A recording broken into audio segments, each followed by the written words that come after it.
Today we're going to be installing this main faucet filter.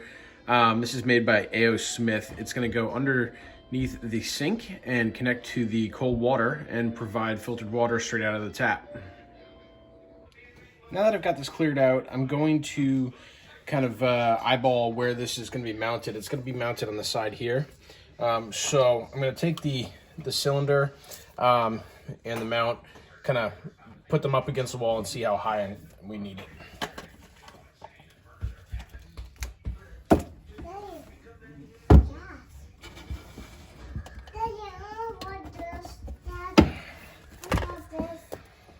All right, you can see that I've marked it there. That's about as high as I'm going to need it, and then we're going to go into the mount. I used a level here to make sure that the mount was level so that the water flows properly through the filter. Next, I'm going to drill a couple pilot holes for the screws.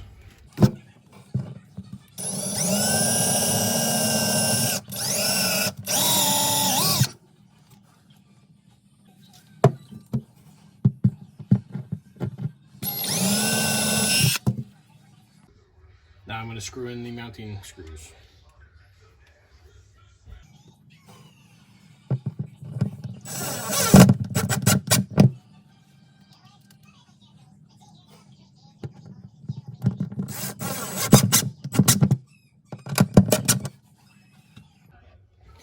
I'm going to put the canister into the mount with a little twist.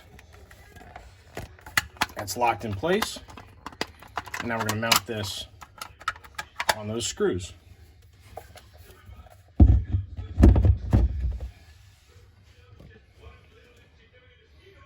Perfect.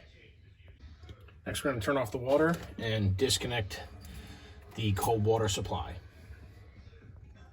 So this fitting that came with the kit is going to go right on top of the supply line, and then you'll connect the hose on the other end of that. So now the tubing that came with it is going to go into these compression fittings right here. And the top one's going to go to the out. The bottom one's going to go to the in on the other side. And then that should be all complete. All right, so with all that connected, I'm going to go turn the water. We're going to turn the water back on and see how this comes out. The first thing I've definitely noticed with this is that the water flow is definitely restricted, which I guess you would expect with a filter. But you know, I think it's something that we can live with, and I'm excited to see how this thing tastes. So overall, like I said, I mean when the cold water's on, it restricts the flow a bit, but it is filtered water, so that's to be expected. It's pretty compact. It works well underneath the sink. I mean, I probably could have put this in a different location, maybe back against the wall there. But overall, I mean, this is a pretty easy install, and I'm happy with it. We'll see how long it lasts. The filter says it should be 6 months, but I'll let you know down the road if it changes. Thanks for watching. Thanks for watching. Thanks for watching.